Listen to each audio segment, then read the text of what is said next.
तो सूक्ष्म शरीर का वर्णन किया था। तैश्च अपंचीकृत भूते लिंग शरीरम परलोक यात्रा निर्वाहकम मोक्ष पर्यंतम स्थायी। ऐसा मनोबुद्धिभ्याम उपेतम।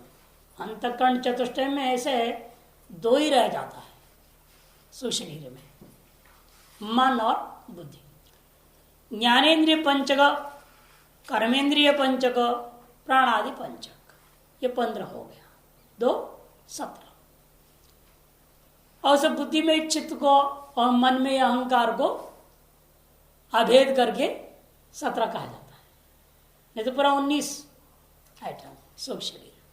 तदुक्तम, इसको कहा भी है, पंच प्राण मनोबुद्धि दशेन्द्रिय समन्वितम अपंचीकृत भूतोत्थम सूक्ष्मांगम भोग साधनम। पंच प्राण मन बुद्धि और 10 इंद्रियों से युक्त अपंचीकृत पंच महाभूतों से उत्पन्न सूक्ष्म अंगभूता सूक्ष्म शरीर है वो भोग साधनम, भोग का मुख्य साधन वही है। तच्छ द्विविधम, वह 2 प्रकार का है। कौन 2? परम अपरंचेति। परम लिंगम अपरम लिंगम। परम हिरण्यगर्भ लिंग शरीरम। परम क्या है? जो हिरण्यगर्भ का लिंग शरीर। और अपरम असमोदादि लिंग शरीरम, जीवों का लिंग शरीर। समष्टि लिंग शरीर और व्यष्टि लिंग शरीर। तत्र ही हिरण्यगर्भ लिंग शरीरम महतत्वम असमदादि लिंग शरीरम अहंकार इति आख्यायते। हिरण्यगर्भ का लिंग शरीर को ही अन्य शास्त्रों में महत्त्व कह दिया गया और हम लोगों का लिंग शरीर को सामान्य रूपेण अहंकार शब्द से कहते हैं।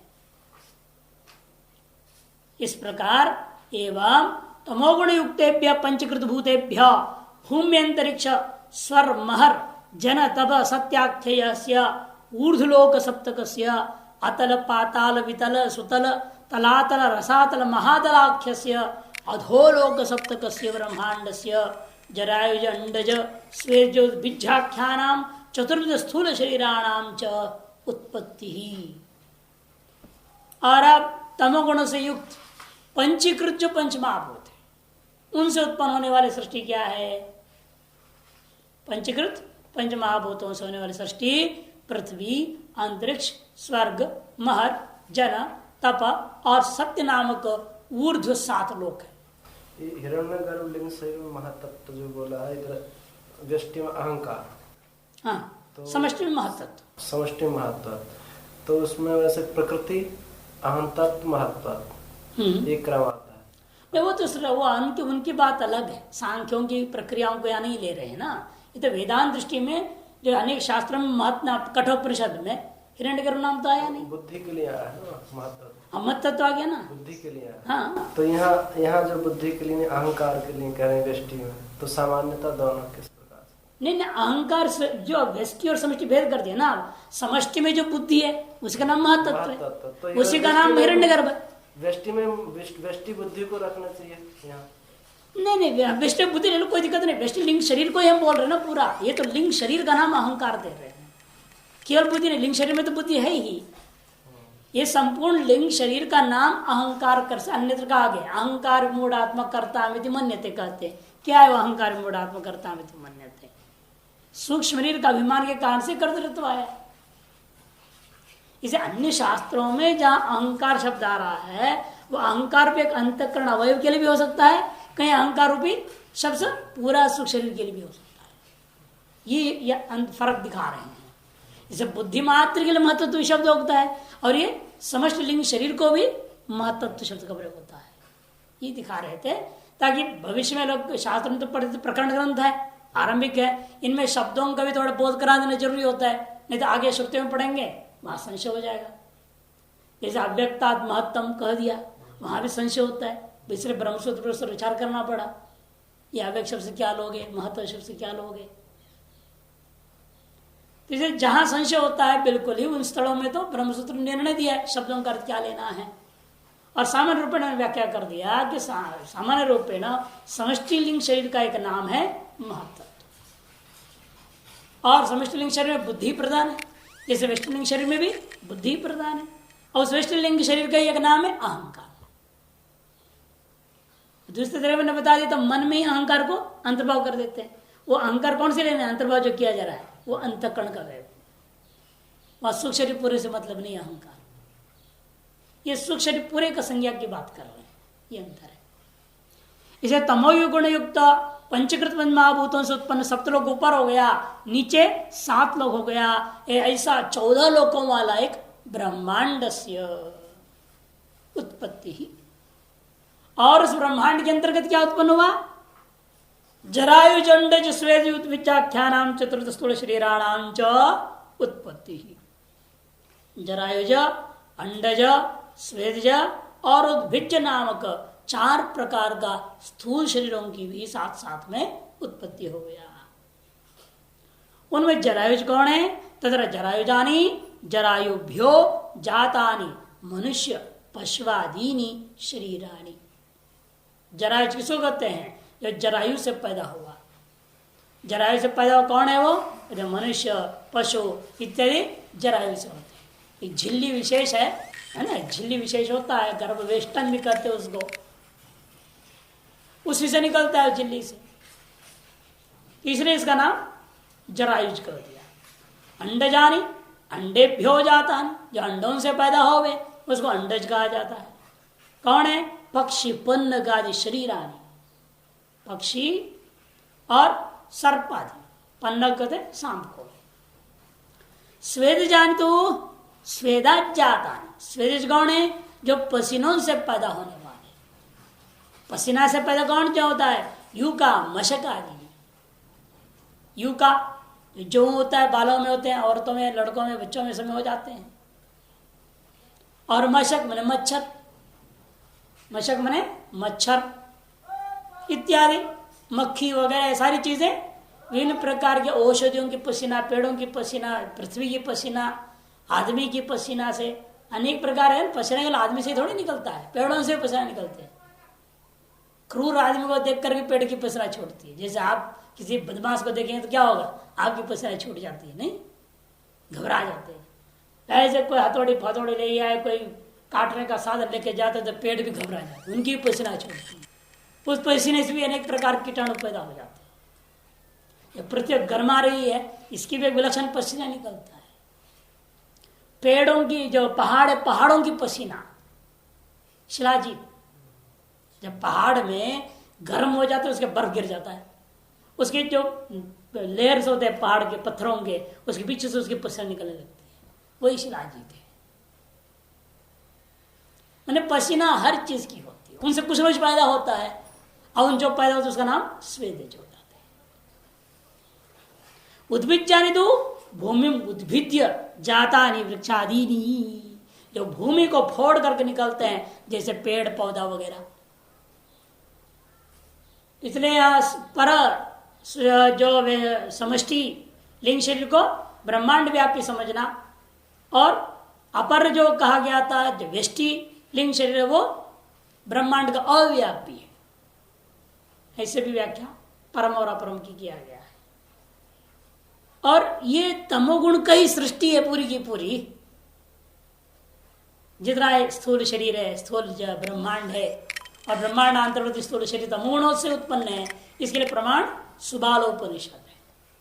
सुबालोपनिषद में लिखा तस्मात् तमः संजायते तमसो भूतादिभि भूतादेर आकाशम आकाशात् वायुर्वायोरग्नि अग्नेराप अद्वय पृथ्वी तदंडम समभवत् संवत्सर मात्र उषित्वा द्विधा अकरोत् अधस्तात् भूमिम उपरिष्टात् आकाशम। ये सुबालोपनिषद का मंत्र है। तस्मात् तादृश मायावच्छन चैतन्य में एकदम तमगुण जग गया। जब तमगुण उत्पन्न हो गया, तमाग्नि जो संजात हुआ, तो तमसो भूतादि ही, तम के द्वारा भूतों का आदि स्वरूप जो अव्यक्त रूप अव्याकृत वो प्रकट हुआ। उस अव्याकृत से भूतादे है आकाशम, आकाश में आकाश से वायु, वायु से अग्नि, अग्नि से जल, जल से पृथ्वी, पृथ्वी से अंडा हो गया, और अंडा फूट कर 1 साल तक ऐसे रहा हो, 1 साल पका अंडा, फिर वो फूट गया 2 भागों में, ऊपर का भाग को हम सप्तलोकों में ले लेते हैं, नीचे भाग को सप्तलोक, नीचे के भाग का नाम भू रख दिया, ऊपर के नाम का नाम सुबालोपनिषद में आकाश शब्द से कहा दिया। पूरे 14 लोकों वाले ब्रह्मांड की प्राकट्य हो गया, प्रकट हो गया। ऐसे सुबालोपनिषद में साफ कहा तमोगुण का ही एक कार्य है। 108 उपनिषद में है। हाँ है। वृक्षादीनम अपि पाप फल भोगायतनत्वेन शरीरत्व, जो वृक्षादि हैं ये भी पाप कर्म प्रदान होने पर वृक्ष बनना पड़ता है। जब पाप बढ़ जावे तो वृक्षादि होना पड़ जाता है। अरे ऐसे ऐसे वृक्ष हो जाते हैं जिसको आज निर्दयता पूर्वक कहीं अन्य को बार काटते ही रह जाता है। ऐसे भी वृक्ष हो जाना है, ठीक है, कहीं जंगल जंगल हो, पहाड़ के ऊपर हो, जहां आदमी पहुंचेगा भी नहीं, कोई काटेगा चाटेगा तो नहीं कम से कम, केवल धूप और बारिश हवा को सहन करते करते मर जाएगा वृक्ष। वो कम पाप वाला है जो ऐसी जगह पैदा होता है। जो अधिक पाप वाला आप लोगों का विषय पैदा हो जाते हैं, जिसको आप सवेरे शाम काटेंगे छाटेंगे कुछ न कुछ करते रहेंगे, उसको वो फल देगा, पत्थर मारेंगे उसको, नहीं नीचे से बच्चे नहीं मारते पेड़ों को पत्थर, सब कुछ बेचारा सहन करना पड़ा। अधिक पाप वाला ये फलों का पेड़ बन जाता है और हम लोगों का बीच में हो जाता है, और हम लोग उसके नोचते रहते हैं, पत्ता काटते हैं, कभी फल काटते हैं। आम का पेड़ को देखो तो पूरे छोड़ते ही नहीं, कभी आम का पत्ता तोड़ रहे हैं, कभी डाली तोड़ रहे हैं, कभी हवन में लगा दे रहे हैं और फल को खाते ही हैं। ये सब पाप का फल है। वो दूसरों को, लेकिन देखो वो पाप कैसे खट जाता है उन लोगों का, वो फल बन गया, वो फल को आप बड़े मजे से खाए, उनका पाप खत्म हो गया। आप आम खाए और पेड़ का पाप कम हुआ। खेत में आम पेड़ काटते तो पाप है, और क्या, उन्हें आपका पाप क्या, आपका प्रारब्ध है, उनका पाप घट रहा है और आपका पुण्य भी घट रहा है। इसलिए भी उसमें गिनाया किन पेड़ों को काटना, किन पेड़ों को नहीं काटना, और काटना ही है तो स्वार्थ मात्र मत काटो, परमार्थ की दृष्टि से काटो, यज्ञादियों के लिए काटना, ये जीवन हेतु काटना। अब अग्नि ताप कर रहा है, ठंडे मर रहा है, अब उसके लकड़ी काट के लगे जलाया नहीं पड़ेगा, तो जीवन रक्षा के लिए भी काटी जा सकती है, प्राण रक्षा के लिए, प्राण की पुष्टि के लिए, ताकि प्राण पुष्ट रहेगा तब तो कर्मकांड करोगे। लक्ष्य ये होना चाहिए आम का पेड़ को काटो, आम को खाओ, लक्ष्य क्या होना चाहिए आम को खाने का, कि शरीर को इस तरह से बनाए रखने आम खा करके ताकि साधना होवे, यानी कि स्वाद के लिए बढ़िया से बढ़िया 4 आम खा गए, मिल गया तो लो भाई दबाओ, और हट्टे कट्टे मुष्टुंडे बने हुए सांड, ऐसे फायदा नहीं है। उसके लिए खाने वाले का पुण्य नष्ट होता है, ये शरीर का सौष्ठवी के लिए खाता है। लेकिन साधना के लिए, अध्यात्म के लिए प्रयोग करने के लिए शरीर की जरूरत है। शरीर माध्यम खलु धर्म साधना, अर्थात शरीर को जो है स्वास्थ्युक्तता पूर्वक रक्षा करने के लिए आवश्यकीभूत पदार्थों के हेतु आप कुछ भी काटिए, पाप नहीं है, क्योंकि आप अपने स्वाद के लिए या केवल शरीर का हृष्टता पुष्टता के लिए नहीं खा रहे। नहीं तो कौन बोए गेहूं, कौन खाए रोटी, सारी व्यवस्था हो जाती है। इसलिए शास्त्रकारों ने सारी व्यवस्था दिया है। इस तरह से ऐसी मुख्य है किस लक्ष्य से आप कर रहे हो। हिंसा का लक्ष्य क्या है, नहीं तो युद्ध में भी पाप हो जाए। एक तरह वो आदमी को मार रहे, तुम तो पेड़ काटने की बात कर रहे हो, गर्दन काटे जा रहे, पाप होता है क्या उसमें? नहीं, क्योंकि युद्ध क्षत्रिय का धर्म है और देश की रक्षा के लिए कर रहा है या देश के विस्तार के लिए कर रहा है, ये उनका कर्म में आ गया, क्षत्रिय कर्म में। जैसे स्वकर्मांग भूता यत्किंचित हिंसा भी हिंसा, जैसे कर्तव्य हिंसा हिंसा न भवति विहितत्वात्, ये कहा ना।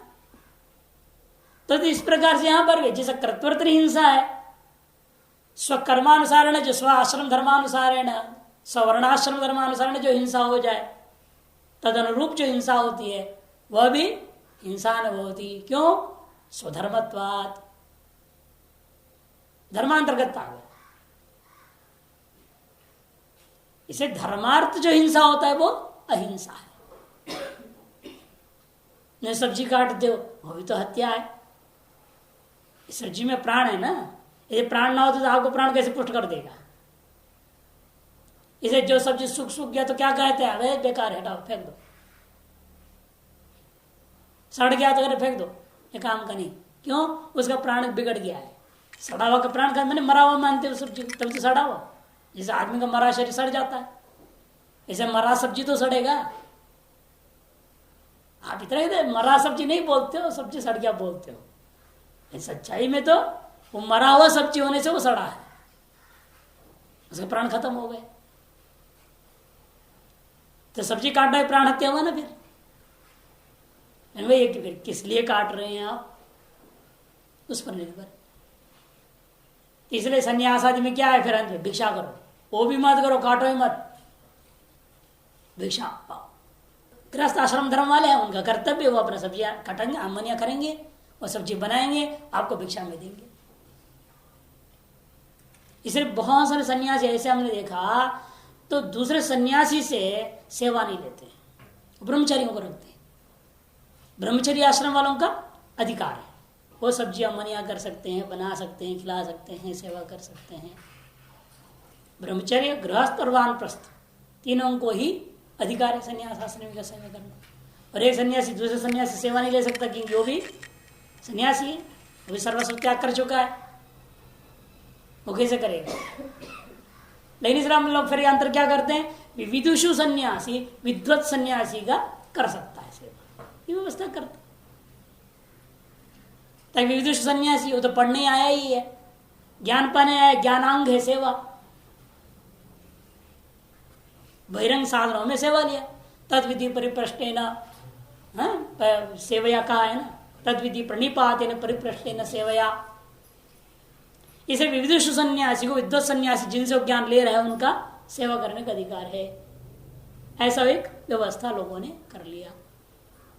नहीं तो सेवा में भी हिंसा है, सकर्मानुष्ठान में भी हिंसा है, कि हिंसा के बिना जीवन ही नहीं है। जीवो जीवस्य अन्नम, साफ कर दिया विदुर, मैत्रेय महर्षि भागवत में आता है। और आप श्वास ले रहे, कितने कीटाणु मर रहे हैं, हम मरेंगे नहीं तो शरीर बीमार हो जाएगा। ये होता ना आरबीसी नहीं होता, WBC, व्हाइट ब्लड कार्टल्स बढ़ जाएंगे तो आदमी की बीमारियां बढ़ जाएंगी। अरे खून की कमी हो गया लोग बोलते, मैंने क्या दूसरे कीटाणु बढ़ गए, जो मरना चाहिए वो मन नहीं मरे, जो नहीं मरना चाहिए वो मर गए या बन नहीं रहे, और तो बीमारी हो जाती है। तो इसीलिए यहां पर कहते हैं वृक्षादियों में भी पाप फल भोग का आयतनत्व, उसमें भी शरीर, उसको भी हम शरीर मानते हैं। अत्र जब परमेश्वर से, अब इस सृष्टि के बारे में बोल रहे हैं, परमेश्वर अपनी इच्छा से कहां तक सृष्टि करता है और आगे जीवों का अपने पुरुषार्थ से कब होने लगता है सृष्टि, कहां कैसे है अंतर।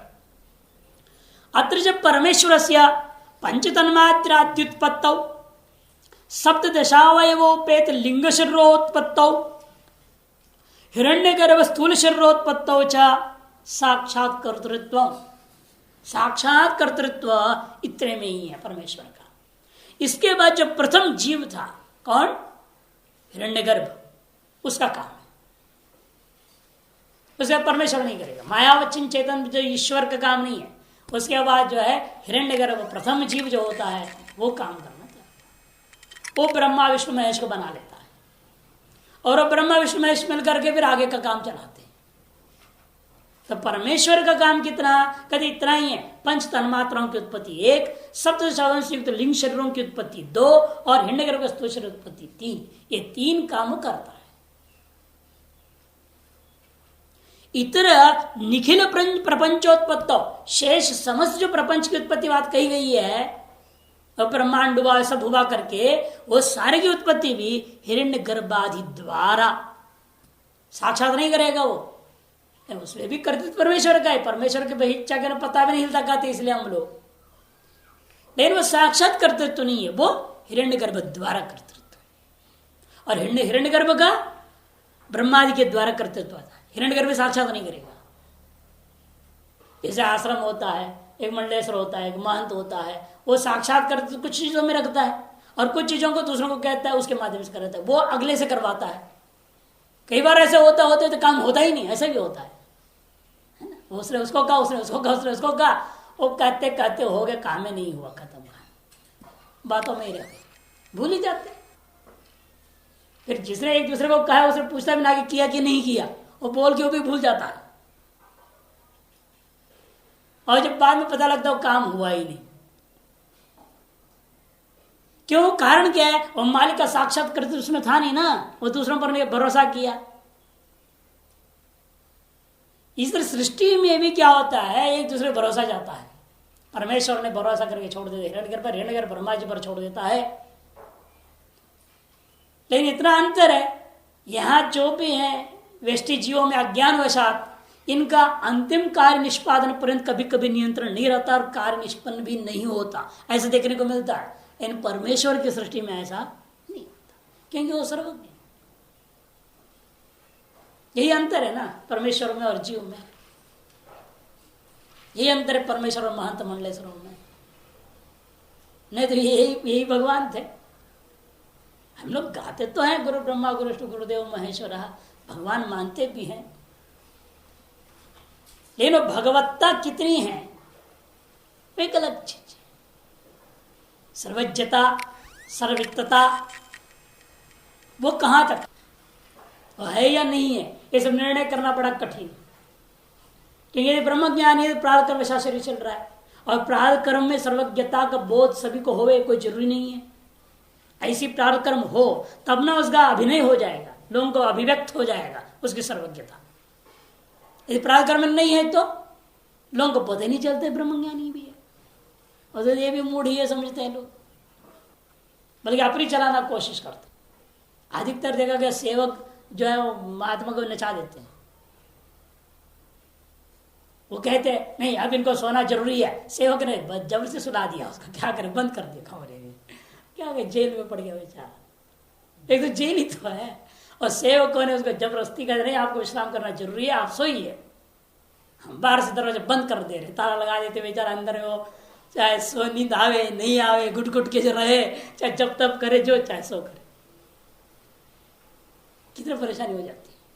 वो चाहते किससे मिलने, मान लो कोई जिज्ञासु आया है, मिलना भी चाह रहे, इतना नहीं टाइम हो गया विश्राम करने का, ताला लगाओ भाई अंदर को। गुरु जी को अंदर कर दे, सबको बाहर कर दिया। बहुत कठिन होता है। हमने देखे छोटे महाराज जी एक बार बोले भी थे इस बात, इसलिए मैं बोल रहा हूँ। छोटे महाराज जी बोले एक बार, देखो बेचारा जिज्ञासु बड़ा देरी से आया और कुछ विशेष कर बात करना चाहता था, 2 मिनट की बात थी केवल, लेकिन वो बोल ही नहीं पाया। आप प्रेमा ने ताला लगा दिया, सबको भगा, टाइम हो गया ना, सबको प्रेमा जी ने बाहर कर दिया और ताला लगा दिया। और हम लोग गए अंदर सेवा के लिए, हम लोग अंदर छोड़ देते। हम लोग सेवा जब गए तो होते परेशान हो गया, आप उसको जाना भी है तो अगर हमको क्या आप ऐसे संदेशा दे देना, उसको जाके बता देना। तो महाराज जी को मालूम है आप आए थे, आपके अंदर क्या जिज्ञासा थी, आपको ये जवाब है। कानपुर का भगत, उसको ट्रेन में पकड़ना था उस दिन। तो ऐसी घटना घटती जो वो तो महान ज्ञानी पुरुष थे, उन्हें मालूम तब क्यों आया, क्या उसका प्रश्न है, क्या उसको जवाब देना है। भले साक्षात नहीं हो पाए, हमारे माध्यम से करना पड़ा उनको। तो उसे 2 मिनट के उनको महसूस तो हुआ होगा ना, देखो ये ताला लगा दे बेचारा, और रह गया। हम भी चाहते थे उससे मिले, वो भी चाहता था मुझसे मिले, मैं भी उसको जवाब देना चाहता था, लेकिन बीच में आदमी ने ताला लगा दिया। अब वो सेवक को मना भी नहीं कर सकते, सेवक का अपना अधिकार है। तो यही होता है समस्या। ये अल्पज्ञता में सब होता है, लेकिन सर्वज्ञता में सब। इसे श्रुति प्रमाण दे रहे, हंत हम इमास तीसरो देवता अनेन जीवेन आत्मना अनुप्रविश्य नाम रूप व्याकरवाणी, छांदोग्य उपनिषद। यदि श्रोता है। और अभी क्या, मध्य तो पुरुषो दिव्यस सहस्र शीर्षा पुरुष सहस्राक्ष सहस्रपाद सहस्रबाहु, सुबालोपनिषद। मध्य तो पुरुषो कहा गया, परमेश्वर और स्थूल जगत के बीच में साक्षात परमेश्वर सारा काम नहीं कर रहा है, मध्य में एक पुरुष है, वो दिव्य है, कैसा है वो? सहस्त्र शरीर का पुरुष, सहस्राक्ष, सहस्रपाद, सहस्रबाहु, ऐसा एक हिरण्यगर्भ नाम का पुरुष बीच में है। परमेश्वर पहले हिरण्यगर्भ को बनाता है और वो हिरण्यगर्भ क्या करता है? आगे त्रिमूर्तियों को बनाता है। इसलिए आगे बोलेंगे त्रिमूर्ति से हिरण्यगर्भ भिन्न चीज है। त्रिमूर्ति से हिरण्यगर्भ भिन्न। अगले पंक्ति देखिए, हिरण्यगर्भो नाम मूर्ति त्रयाद अन्य प्रथमो जीव। हिरण्यगर्भ नाम का जो जीव है वो कौन है? वो प्रथम जीव है। वो ये मूर्ति त्रय जो ब्रह्मा विष्णु महेश है, ब्रह्मा विष्णु और रुद्र, इन तीनों से अलग है। सवै शरीरी प्रथम सवै पुरुष उच्यते आदिकर्ता स भूतानां ब्रह्माग्रे समवर्तत। ब्रह्मा देवानां प्रथम संबभूव विश्वस्य कर्ता भुवनस्य गोप्ता। मुंडक श्रुति। ये सब अनेकों प्रमाण है प्रथम जीवी के प्रति। यदि उसको भी हम लोग क्या बोलते हैं? ब्रह्मा ही नाम रख दिया है। वो ब्रह्मा अलग है, मूर्ति त्रय वाला ब्रह्मा अलग है। इसे उसका महाब्रह्मा, हिरण्यगर्भ और ब्रह्मा। और अन्य परिश्रम में क्या होता है? महाविष्णु, विष्णु। अशैवों में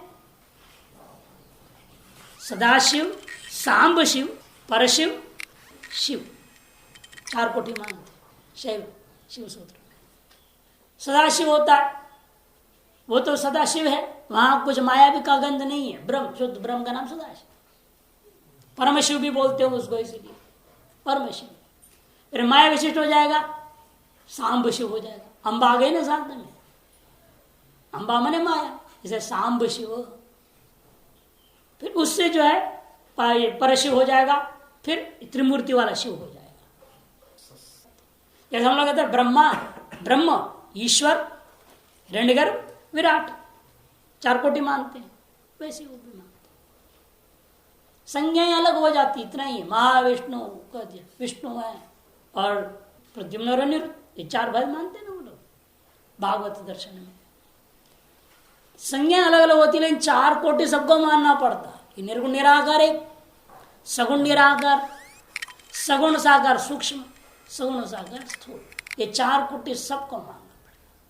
बौद्ध वसुबंधु भी अपने विज्ञप्ति मात्र सिद्धि आदि ग्रंथों में, त्रिशिका वगैरह में वेदांत के नजदीक लिया है। बिल्कुल हम बोलते इसलिए वेदांत, और वो देख हो गया बाद में।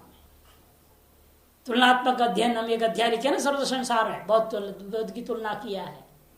नवी बौद्ध का वेदांत के साथ बिल्कुल साम्यता है, शब्दों का अलग अलग हेरा फेरी, परिनिष्पन्न, परिक्लिन्न, परिक्लिष्ट, ऐसे सब नाम देता है वो भी चतुष्कोटिक माना। हम लोग भी चतुष्कोटि मानते हैं।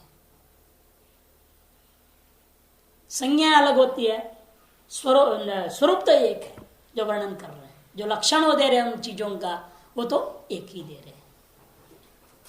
सवै शरीरी प्रथमा, वही पहला शरीर है, उसी का पहला नाम पुरुष पड़ा। आदिकर्ता सभूता नाम, वह जो है सकल भूतों का आदिकर्ता है। ब्रह्मा उसका नाम है।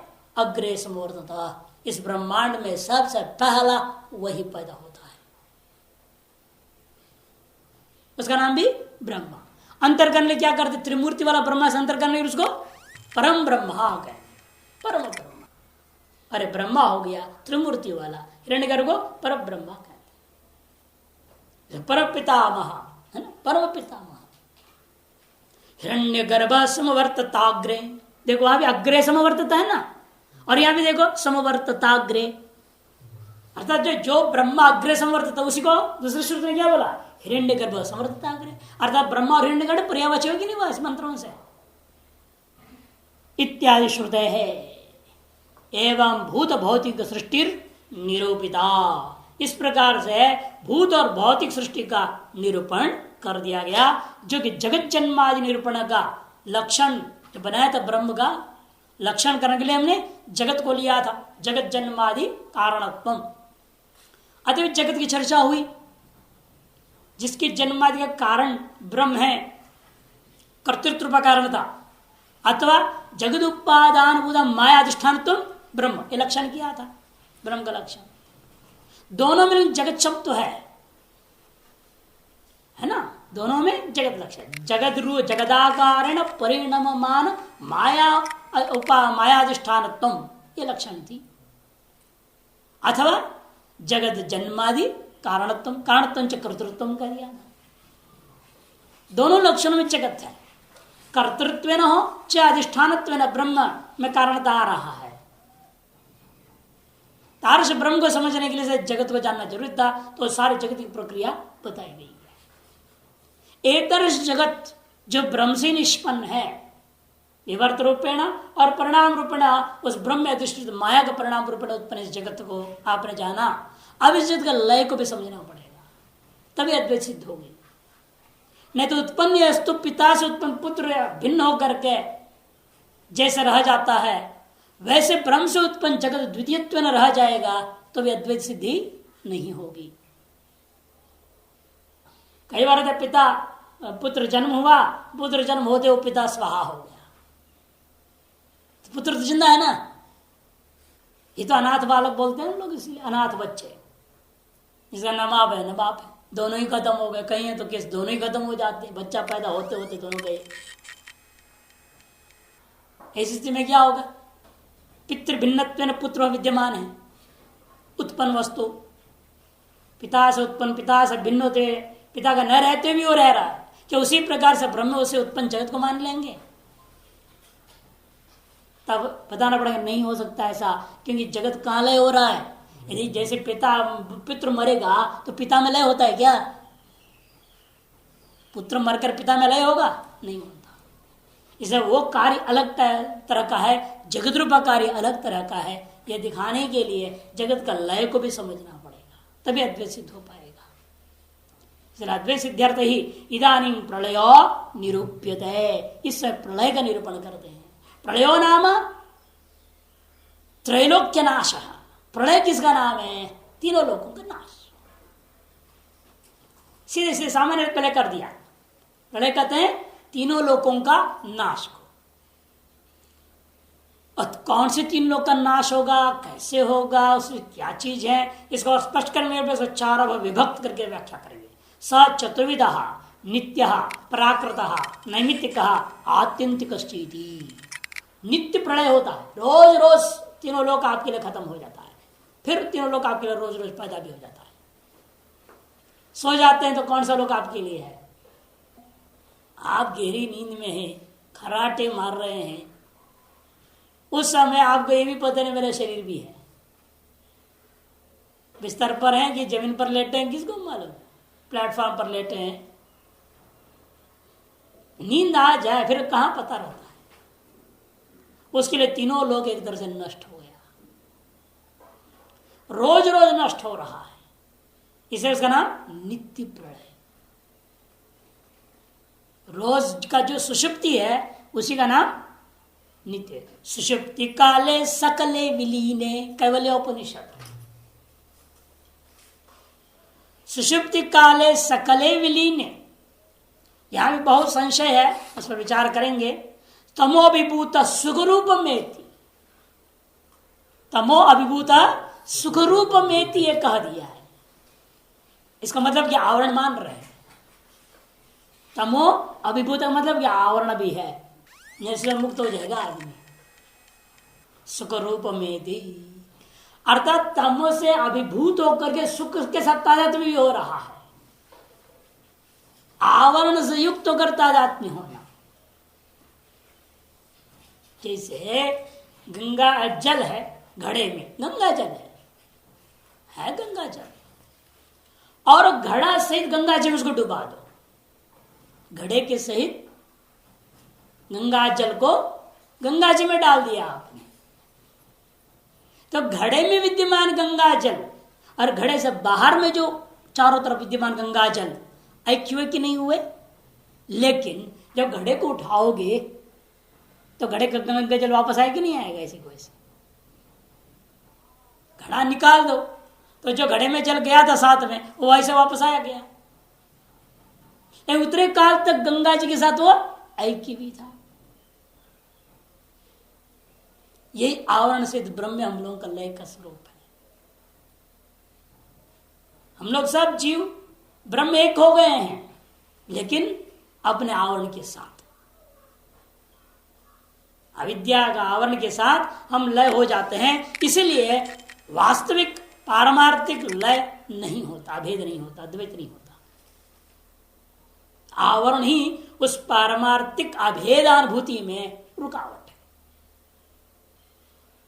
इसलिए यहां पर कहते देखिए, इसी उपनिषद वचन के आधार पर भी उसको समझना पड़ेगा, और इसी उपनिषद वचन केवल उपनिषद उत्तरार्थ पर भी ध्यान देंगे, तभी सुषुप्ति का दो प्रकार की व्याख्या यहां पर देखेंगे। तत्र नित्य प्रलय सुषुप्ति, उन चार में सबसे पहला है नित्य प्रलय। वो क्या है? वो नित्य प्रलय सुषुप्ति। नित्य प्रलय का मतलब यह मत समझो कि सुषुप्ति का ध्वंस नहीं होता। अधिकतर अर्थ क्या है नित्य का अर्थ? जिसका ध्वंस ना हो, अविनाशी को नित्य कहते हैं। नित्योस्ताणुरचलोयम कूटस्थ, और नित्य क्या बोल रहे हैं? त्रिकाल अविनाशित्व को कह रहे हैं। वैसा नित्य शब्द नहीं है। या नित्य शब्द का अर्थ है प्रतिदिनम। नित्य मने जैसे नित्य कर्म हम लोग बोलते, नित्य कर्म, वहां भी नित्य शब्द आया। नित्य कर्म में नित्य शब्द आता कि नहीं आता है? लेकिन नित्य क्या अविनाशित्व अर्थ में है। वह नित्य कर्म में जो नित्य शब्द आया है उसका अर्थ क्या? रोज करना, यही तो अर्थ होता है ना। प्रतिदिन कर्तव्य कर्म को नित्य कर्म कहते हैं। इसे प्रतिदिन जो लय हो रहा है उसका नाम नित्य प्रलय, जो सुषुप्ति है। तस्याः सकल कार्य प्रलय रूपत्वात्, क्योंकि वह सकल कार्यों का ही प्रलय वहां पर कहा जा रहा है श्रुति के आधार पर। सुषुप्ति काले सकल विनितमो विभूत सुखरूपमेति, इस मंत्र के आधार पर वह संपूर्ण कार्य का प्रलय माना जाएगा। तब पूर्व पक्षी कहेगा महाराज संपूर्ण कार्य का प्रलय में क्या धर्माधर्म का भी प्रलय हो गया? पुण्य पाप भी उसका प्रलय हो गया, फिर दोबारा आएगा कहां से जीव? जब सकल कार्य का प्रलय मान लेंगे, चलो अविद्या लय हुआ नहीं, अविद्या का कार्य जो था सकल कार्य का प्रलय के अंतर्गत क्या हो जाएगा? धर्म अधर्म पुण्य पाप अदृष्ट आपका खत्म हो गया। जब पुण्य पाप दोनों नष्ट हो गए, दोबारा जगह कैसे? वो तो ब्रह्म हो जाएगा, मुक्त हो गया। वो तो ये प्रश्न उठ रहा है। धर्माधर्म पूर्व संस्कार तथा कारणात्मन अवस्थानम, तब कहते हैं सकल कार्य का तात्पर्य धर्माधर्म को नहीं लेना। अब इस शरीर के प्रारब्ध कर्मानुसारेण जितना बजे तक आपको उठना है, उठने के बाद जिस स्थिति में आपको उठना है, उसके अनुरूप जो धर्माधर्म है वो रहेगा। उसी वजह से हम जगते हैं दोबारा। किस दिन 3 बजे, 4 बजे, 4:30 बजे, किस सोए थे स्वस्थ, जगे तो बुखार सरदर्द होता कि नहीं होता है? ऐसा प्रश्न उठा ना, सकल कार्यों का नाश होता है। सकल कार्य के अंतर्गत धर्माधर्म भी है नहीं है। आप जो पुण्य पाप किए हो वो भी तो प्रपंच का सकल कार्य के अंतर्गत है। यदि वो भी नष्ट हो जाएगा तो जगेगा कौन? ये जीवात्मा जग नहीं पाएगा। कि जगने का निमित्त ही धर्माधर्म पुण्य पाप का भोग बाकी हो तब तो जगोगे। पुनर्जन्म का भी निमित्त क्या है? धर्माधर्म का शेष। यदि पुण्य पाप का शेष ना हो, पुनर्जन्म भी नहीं होगा।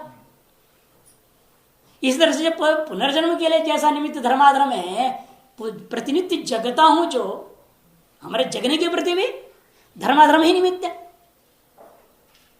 या नहीं? अतएव आपको मानना पड़ेगा धर्माधर्म रहेगा। लेकिन धर्म किम रूप में रहेगा? फिर यदि कार्य रह गया, इसका मतलब क्वचित कार्य रह गया। इसे कौन सा कार्य रह गया? धर्माधर्म रूपा कार्य रह गया। वो कार्य किम रूपेण रहेगा? यदि कार्य रूपेण रहेगा तो श्रुति का विरोध हो गया। श्रुति ने कहा सकले विलीन, अब आप करे क्वचित कार्य रह जाता है, फिर सकले विशेषण गड़बड़ नहीं होगा। इसलिए व्याख्या क्या करनी पड़ेगी? वो कार्य रूपेण नहीं था, कार्य रूपेण सब कुछ विलीन हो गया और कारण रूपेण विद्यमान था। किस रूप से है? कारण रूपेण विद्यमान। जैसा जगत का भी यही तो हो रहा है ना। जगत का जब महाप्रलय हो जाता क्या हो जाता है? जगत कारण रूपेण माया रूपेण ईश्वर में लीन होकर के रहता है। इसे सदैव इदम् अग्रे सौम्य आसीत जो कह रहे हैं, अग्रे उत्पत्ति पूर्व काले सदैव आसीत, जहां पर आ रहे वहां पर सृष्टि थी। इन किस रूपेण? कारण रूपेण माया रूपेण ही था। धर्माधर्म पूर्व संस्काराणांच तथा तथा मैंने सुषुप्ति काल में धर्माधर्म और पूर्व संस्काराणाम। नहीं तो जगने के बाद कोई नया जीव आ जाएगा तो पूछेगा मेरा नाम क्या, और रोज नामकरण करेगा बाप, दिक्कत हो जाएगी ना। इसे पूर्व संस्कार भी रहेगा उसको, इस शरीर के बारे में, नाम के बारे में, अपने स्कूल, अपना कपड़ा, पुस्तक, टूथपेस्ट, वह सब चीज का संस्कार अंदर है। इस जगने के बाद वो सारे संस्कार आ जाते हैं, उसी चीजों को वो ग्रहण करता है, उसी संज्ञा आदि का उसको याद आ जाती है, मेरा ये नाम है, मेरा ये है, मेरा वो है। इसे पुण्य, पाप और पूर्व संस्कार, ये तीनों चीजें कारण रूपेण उस सुषुप्ति काल में विद्यमान रहेगा। अब श्रुति का विरोध भी नहीं हुआ, सकल कार्य का विलीन हुआ, कार्य रूपेण सकल कार्य विलीन हो गया और कारण रूपेण क्वचित कार्य रह गया, ताकि पुनर्जागृति और पुनर्जन्मादि का व्यवस्था बना रहेगा। तेना सुप्तोत्थित से न सुख दुख का अनुपत्ति, सुषुप्ति से उत्थित जो पुरुष है वो सुख दुख का अनुपत्ति दोष नहीं रहेगा। नवा स्मरण अनुपत्ति, स्मरण का अनुपत्ति दोष भी नहीं रहेगा, कि पूर्व संस्कार रहेंगे तो पुनः स्मृति हो जाएगी, धर्माधर्म रहेगा, सुख दुख होएगा, इसलिए सभी दोष दूर हो जाता है। कारणात्मना का तात्पर्य अविद्यात्मना, अविद्या रूपेण विद्यमान मानना पड़ेगा। ठीक है, मैं अविद्यात्मना न च सुषुप्तो अंतःकरण से विनाशेन तदधीन प्राणादि क्रियानुपत्ति ही। तब प्रश्न उठता है, केवल अविद्या यदि रह जाती कारणात्मना, इसका मतलब अंतःकरण भी नहीं रहेगा। जब अंतःकरण भी नहीं रह गया तो प्राणादि का संचालन कैसे होगा? सुषुप्तो अंतःकरण से विनाशेन तद अधीन प्राणादि क्रिया अनुपत्ति ही इति न अनुपत्ति ही। क्यों? वस्तुतः श्वासाद्य भावे पे मुख्य सिद्धांत पक्ष है, सुषुप्ति काल में वास्तव में ये शरीर मरे के समान है।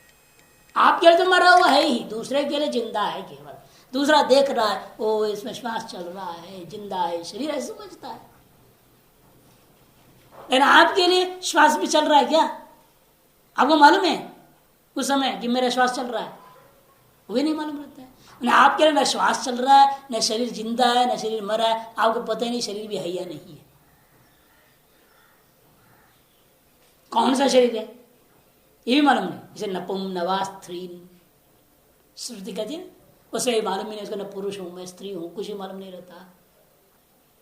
इसी आधार पर कहते हैं वस्तुतः श्वास आदि का भी अभाव ही हो जाता है, केवल अविद्या और ब्रह्म, बस कुछ नहीं रहता। हाँ यही तो है, आपके लिए नहीं, यही तो बोल रहा हूं। दूसरों के लिए आपका शरीर विद्यमान है, उनके लिए श्वास दिखाई दे रहा है ना, आपके लिए तो नहीं दिखाई दे रहा। तो आपके लिए क्या रह गया फिर? आपके अपने सुषुप्ति काल में आपके लिए न शरीर है, न श्वास है, न कुछ भी नहीं है। इसे कहते हैं श्वासाद्य भावे भी तद उपलब्धि पुरुषांतर विभ्रम मात्रता, और पुरुषांतर को दिखाई दे रहा है, उसकी वो भ्रांति है। वो कहेगा अमुक सोया है, अमुक सोया है, अमुक का श्वास चल रहा है, ये अमुक का शरीर है इत्यादि। कौन कह रहा है? दूसरा आदमी कहता है। उसकी अपनी भ्रांति है कि वो अमुक नाम का चीज रहा नहीं, उपाधि नहीं रह गई। जिस उपाधि का नाम लेके बोल रहा है अमुक सोया है करके, वो तादृश उपाधिमान पुरुष है क्या? वो तो अविद्या रूप हो गया है। अविद्या में स्व संस्कार अंतःकरण आदि को लेकर लय होकर विद्यमान है, इसे तादृश उपाधिमान पुरुष ही नहीं है। तो उसका ये शरीर है, उसका श्वास चल रहा है, कहना भी भ्रांति तो हुई। इसे कहते हैं पुरुषांतर का भ्रांति मात्र है। जो कहा जाता है कि अमुक आदमी सोया है, उसका शरीर जिंदा है, उसका श्वास चल रहा है, ये सब व्यवहार पुरुषांतरों का भ्रांति है। सुप्त शरीरोपलम्बवत, जैसा शुभ शरीर का उपलब्धि है उसी प्रकार से श्वास आदि की भी उपलब्धि है। शुभ शरीर का उपलब्धि भी भ्रांति है कि सुप्त पुरुष के लिए सुप्त शरीर तो है नहीं, अन्य के लिए उपलब्ध हो रहा का मतलब कि उसकी अपनी भ्रांति है। इस तरह से यहां पर समझना है शुभ शरीरोपलम्बवत न चैवम सुप्तस्य परेताद विशेष।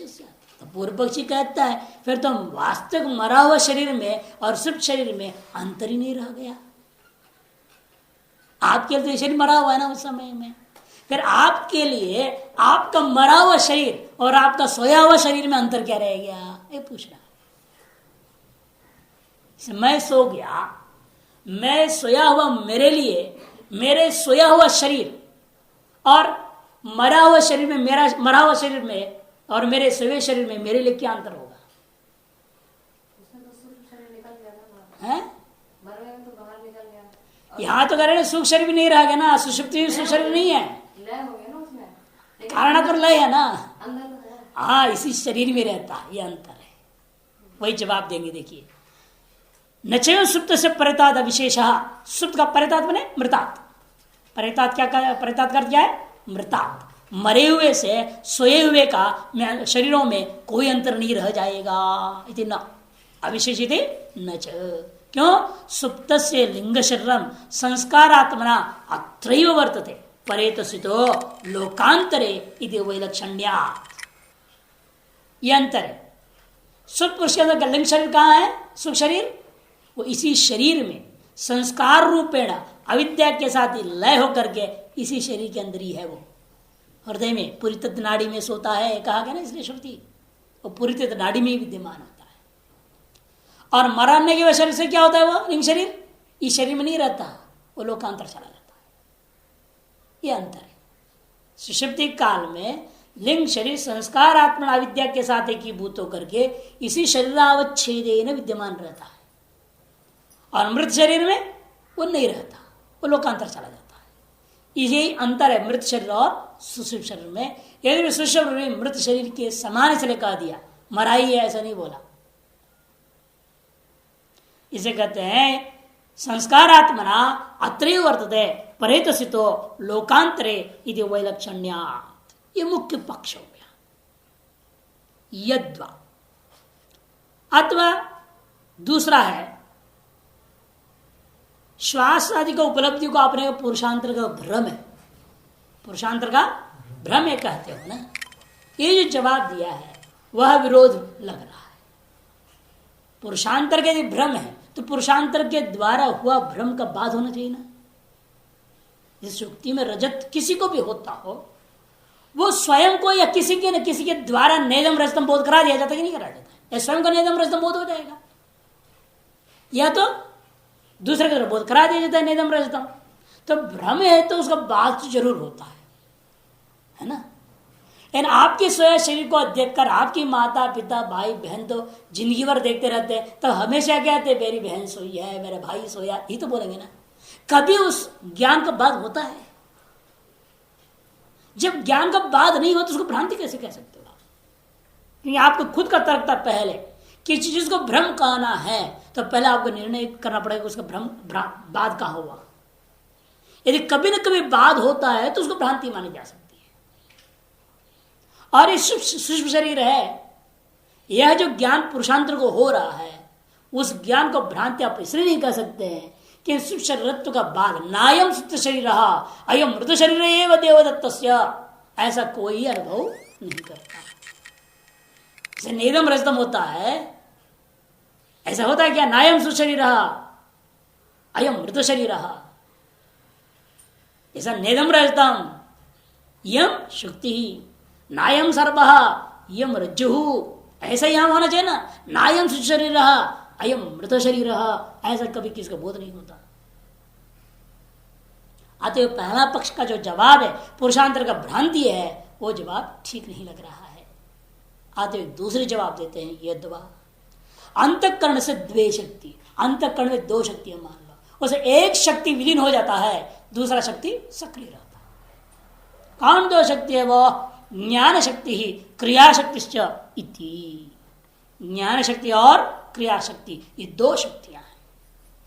उनमें से तत्र ज्ञान शक्ति विशिष्ट अंतःकरण सुषुप्तो विनाशः न क्रिया शक्ति विशिष्ट स्थिति प्राणादि अवस्थानम अविरुद्धम। प्राणादि का अवस्थित होना कोई विरोध नहीं है। शिव शरीर उसके लिए भी जिंदा रहेगा, भले उसका ज्ञान हो या ना हो। ज्ञान क्यों नहीं हुआ? क्योंकि उस ज्ञान शक्ति विलीन हो चुकी है। आपकी अपनी ज्ञान शक्ति विलीन होने के नाते आपकी अपनी क्रिया शक्ति का सक्रिय रहने पर भी उस क्रिया शक्ति का सक्रियता का बोध नहीं होता। कारण क्या है? ज्ञान शक्ति विलीन है। नहीं तो सोते वक्त हमें मालूम रहता मैं सो रहा हूं, एक ज्ञान शक्ति विलीन हुई। और जागृति के बाद शरीर का वह रहना, दूसरों से सुनने की जानकारी हुई, भाई सुषुप्ति काल में शरीर वहां पड़ा था और शरीर में श्वास भी चलता रहा, सब कुछ ज्ञान हुआ दूसरों के माध्यम से। उससे स्वयं भी अनुमान कर लेंगे मेरा शरीर सोया हुआ था, है कि नहीं? इसी के आप कहते भी है अहम सुखम अस्वाप्सम न किंचित अवेदिशम। न किंचित अवेदिशम क्या है वो अर्थ? वो है ज्ञान शक्ति का अभाव को प्रकट कर रहा है। अहम सुखम अस्वाप्सम क्रिया शक्ति का बोध कराते हुए ब्रह्म के साथ अपनी जो सुख रूप में थी जो कहा था ना, वो बोध करा देता है। अहम सुखम अस्वाप्सम, अहम जो आ रहा है इसका मतलब क्या? क्रिया शक्ति से विशिष्ट अंतःकरण को अहम बोलना है वहां पे। ये अंतर को इसलिए ध्यान में रखते हैं। ज्ञान शक्ति विशिष्ट अंतःकरण सुषुप्त विनाशो न क्रिया शक्ति विशिष्ट स्थिति प्राणादि अवस्थानम अविरुद्धम। इसलिए मैं कैवल्य उपनिषद को उत्तरार्ध को घट जाएगा। तब उत्तरार्ध में क्या कहा? पुनश्च जन्मांतर कर्म योग सएव जीव स्वपिति प्रबुद्ध। पुनश्च जन्मांतर कर्म योगात, देखो जन्मांतरों का ही कर्म के योग से, प्रारब्ध कर्म का योग से सुषुप्ति होता है। यदि प्रारब्ध कर्म में सुषुप्ति नहीं है तो आप गोली भी खाओ तो भी जगह ही रह जाओ, और प्रारब्ध कर्म में सुषुप्ति यदि है तो क्लास में भी सो जाओगे, पाठ में भी सो जाओगे। ऐसे प्रारब्ध कर्म में क्या करें? यहां नींद आ जाती लोगों को। जैसे प्रारब्ध कर्म पर निर्भर है, इसे कहते हैं जन्मांतर कर्म योगात पुनश्च सएव जीव प्रबुद्धोपि सुप्ति। जगता है फिर सो जाता है। एक कैवल्य उपनिषद। मांडुक्य में भी बात का यत्र सुप्तो न कंचन कामं कामयते न कंचन स्वप्नम पश्यति तत्सुषुप्तम। मैंने सारे ज्ञान शक्ति को खत्म कर दे। देखो वहां कामनाओं को कर नहीं पाता, किस स्वप्न की भी कल्पना नहीं करता, उसका नाम सुषुप्ति। अर्थात क्या है? सारे ज्ञान शक्ति खत्म हो गई। अयम पुरुष प्राज्ञन आत्मना संपरिष्वक्तो न बाह्यम किंचन वेदा। बृहदारण्यकोपनिषद। और प्राज्ञात्मा को आलिंगन करके की भूत हो गया है, इसलिए बाहर कुछ भी नहीं जानता है। केवल ज्ञान शक्ति का निषेध हो रहा है, क्रिया शक्ति का निषेध कहीं नहीं हो रहा।